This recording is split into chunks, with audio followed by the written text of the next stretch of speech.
Hello everybody and welcome to another episode of Tech Morning Asia, your number one source of tech news around Asia.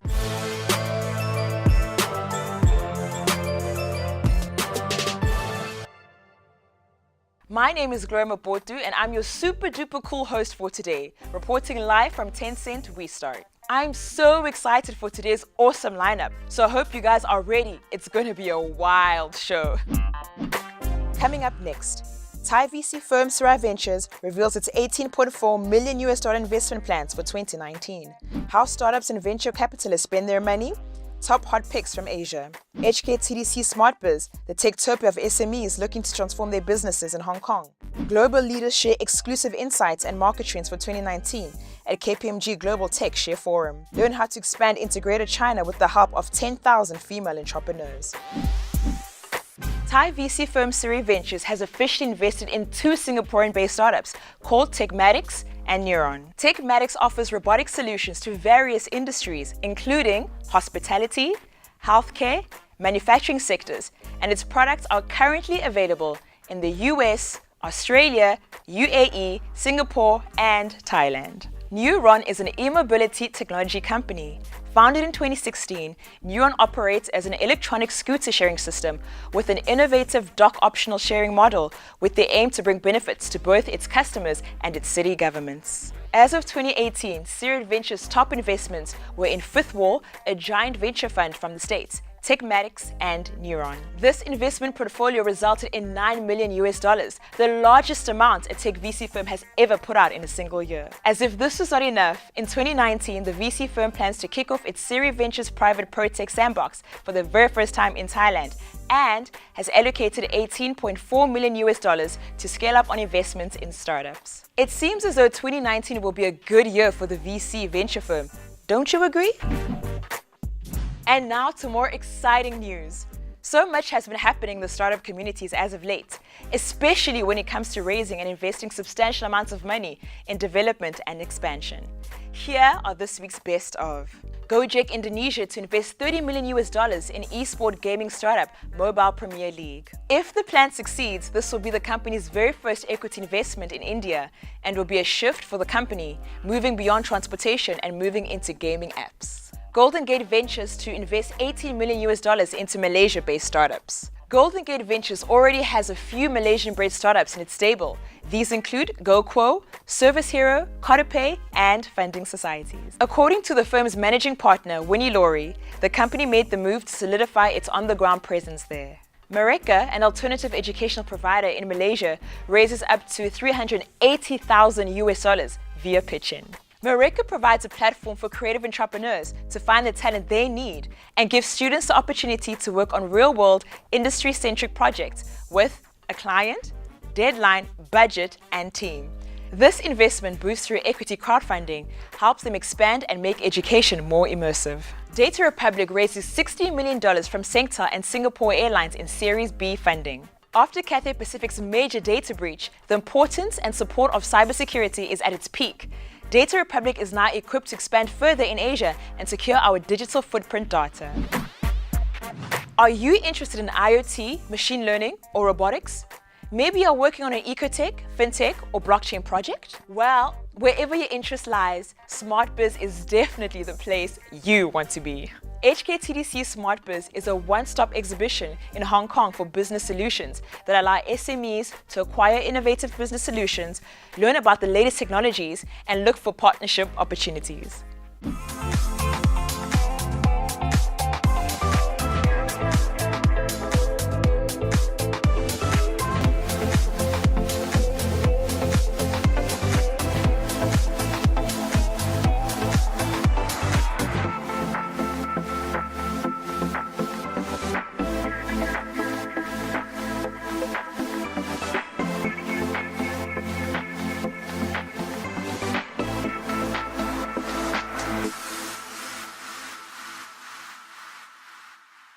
As if this wasn't enough, you can be sure to look out for the Be Smart Business Seminar Series that will feature a wide range of different tech startups and Industry 4.0, a name given to the current trend of automation and data exchange in manufacturing technologies. It's really interesting to watch this industry growing and looking at the trends that are happening, because everyone is coming to us about ideas. And so some things that we thought were going to be hot are really not some of the directions that our clients are asking us for.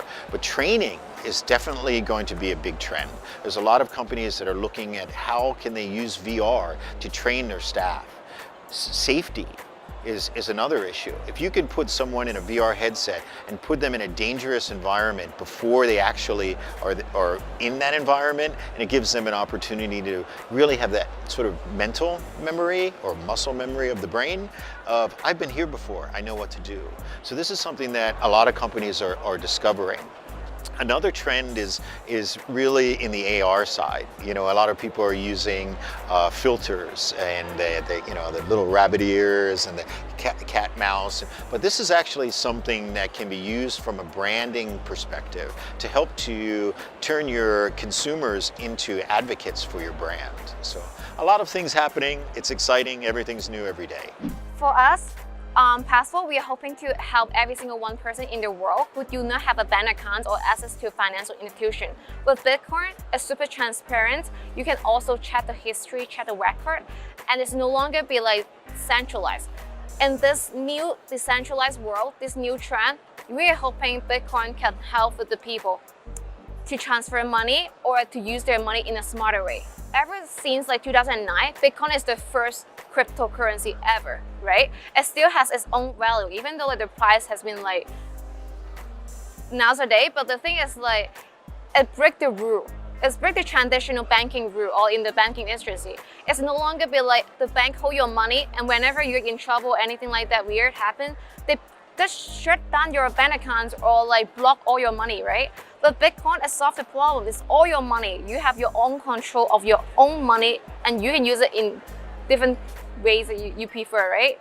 So that's why for us Passport, we still believe the value of Bitcoin that is gonna break the traditional culture and create a new trend in the future time.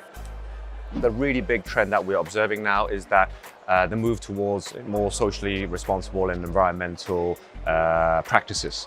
As a delivery platform, obviously our biggest challenge is the containers and the paraphernalia that goes along with a meal. So the box that the food comes in, the cutlery that is normally provided because it is a takeaway experience, and maybe the bag or however you get the food from our pickup on back to your office.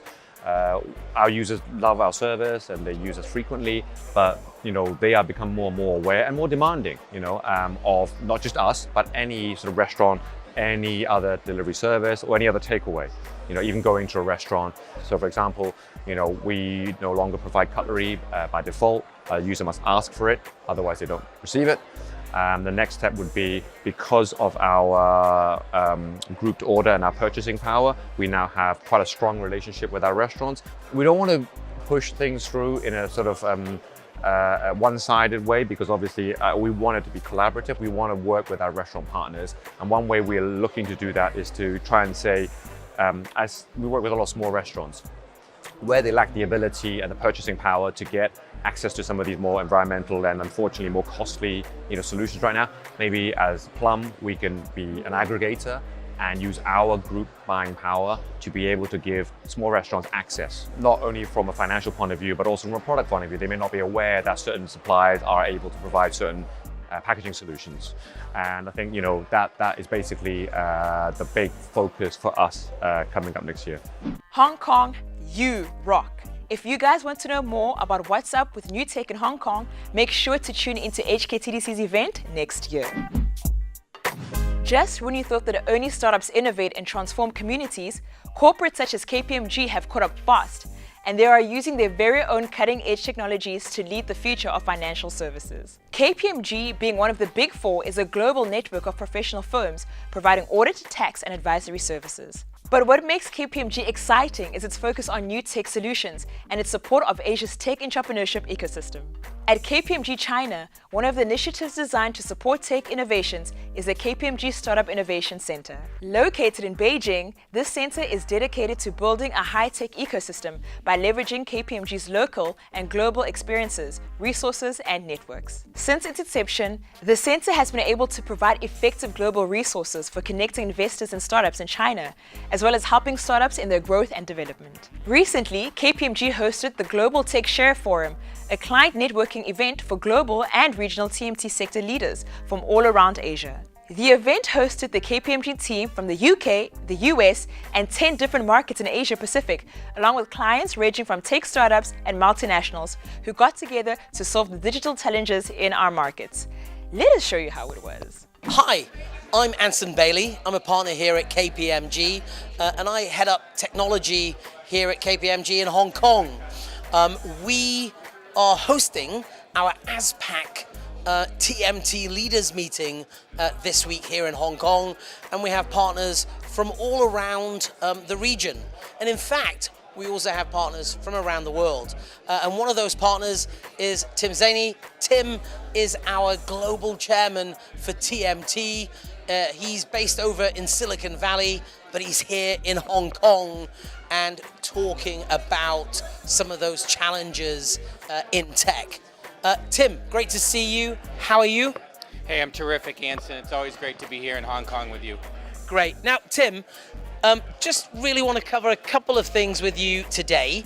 And I think the first question I have for you is, what do you see as some of those challenges for tech in the year ahead, in 2019?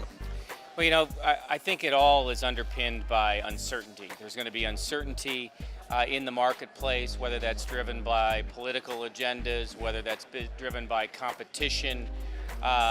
Uncertainty is here to stay, and I think businesses are really going to have to do some terrific planning around that uncertainty to be able to outflank their competition. When you talk about uncertainty, are we talking about the geopolitical arena? Is that one of the concerns? Well, the geopolitical arena is just one of those concerns. But you also have the introduction of so many new technologies, whether it be IoT, artificial intelligence, robotics, that are transforming the way businesses are operating today. And so that creates uncertainty. What's my business model going to look like in the future, and what's it going to look like in this uncertain environment? Right. So a lot of, as you said, uncertainty. But let's do some crystal ball gazing. If I asked you to think about some of your predictions for 2019, what are some of your picks for 2019? I think three things come to mind in terms of 2019. I think we should be watching supply chains. Companies are integrating supply chains. They're building their own stuff these days, whether it be the hardware makers or others in the technology field are starting to get into chip making. And I think that's one thing to watch. I think secondly, a conversation about tech can't occur without a conversation about cybersecurity. Cybersecurity, data privacy, how that is handled, particularly with the platform companies who have so much to gain or so much to lose with the confidence of their users. Then I also think as our smartphone markets are starting to flatten and maybe even come down a little bit, I think the strength of the wearable market is really starting to elevate a bit. And I think the technologies around wearables are something that I'm watching, and I think something that's certainly very interesting. Great. Now, Tim, we hear a lot of buzzwords around technology. There's lots of acronyms to cover all the latest fads and crazes in technology. But if I was to ask you for one phrase or one word in terms of your buzzword for 2019, what would that be? I think one of my roles as the global leader of our technology practice is to kind of take a look at what are those things that are coming around the corner. And we go to a lot of conferences and we talk to a lot of clients and CEOs about technologies, and they're talking about IoT, and they're talking about cloud computing and artificial intelligence and robotics. But I'm looking into 2019, I want to learn a little bit more about quantum computing.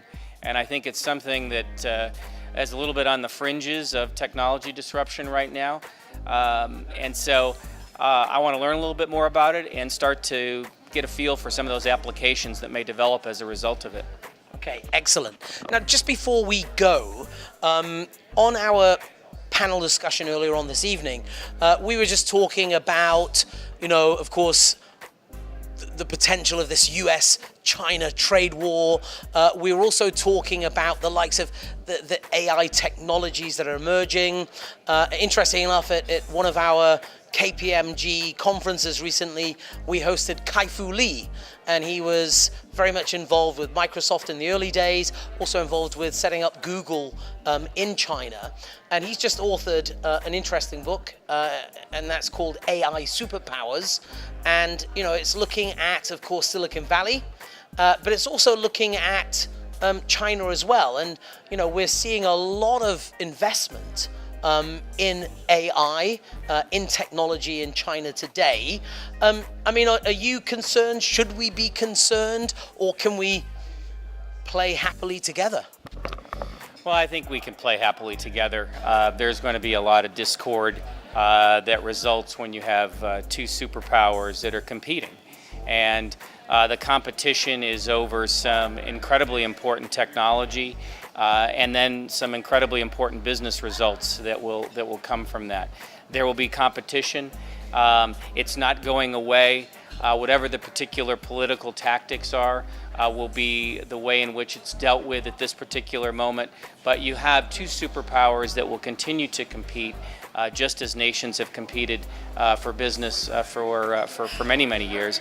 The difference today is borders are being blurred. The internet has taken that away. 4.1 billion people on the internet today, and it's taken away borders because everybody can do business with everybody else, and I think you'll continue to see that. Yeah, absolutely. And I think that's a key message for all of us. It's about having a balanced dialogue, and I'm very confident with global leaders such as yourself, Tim, that we can help to have this balanced dialogue and hopefully bring the different parties together and see how we can work together. And I think that's very, very important. Ladies and gentlemen, thank you for joining us here at the KPMG Global Tech Share Forum, and we look forward to seeing you and the BFAST team in the near future. Thank you very much.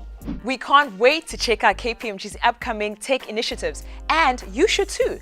Trust me, it'll be so worth your while.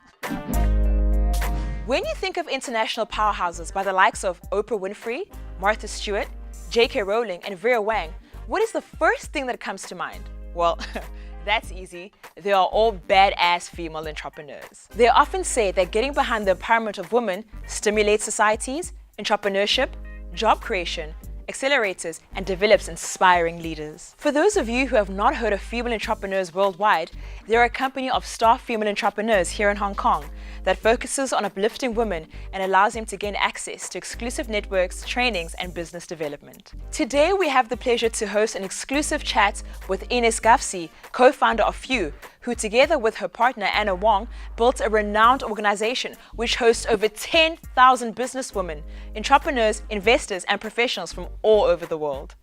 So we know, well, I know, that Few has at least well over 10,000 members. And you've spoken about meeting Anna at a TEDx event, and that's how, everything started. So what was the process after meeting her? Like, how did you guys grow from there to creating what is Few now? Well, I think it was quite organic at first. I would say, obviously, both our background is PR and marketing. Sure. So we use a lot of, PR tricks. So we had a lot of media coverage because back then, three years ago, we were actually kind of the only one in town starting that conversation about women and entrepreneurship. How were you guys doing that? So communicating, obviously, through different online platforms, but also reaching out to different like-minded communities. Obviously, working with influencers is a big thing, so you leverage on different people's database to drive more traffic. Sure. So usually we always start by finding someone very successful, someone that will be sort of the catalyst of an event. And that's usually, and then we have loads of different channel partners that help us to reach to the larger community.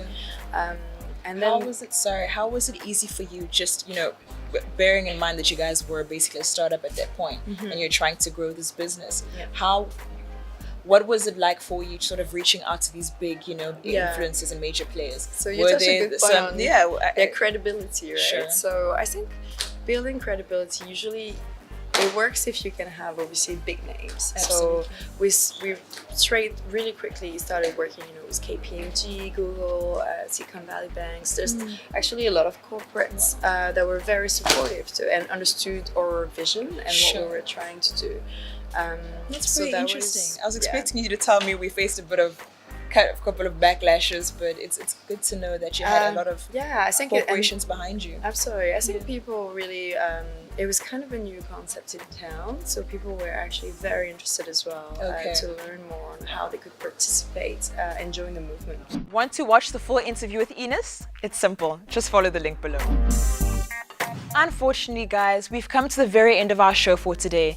And although you don't want me to leave your TV screens, quite sadly, I must. Thank you so much, guys, for tuning in, and I really hope you enjoyed every bit of what the show had to offer today. If you, yes you, are a startup or investor worth mentioning, please comment #TechMorningShow down below, and we will be in touch. Until then, have a super duper cool week, guys, and I will check on you again next week for another episode of Tech Morning Asia Show. Peace out.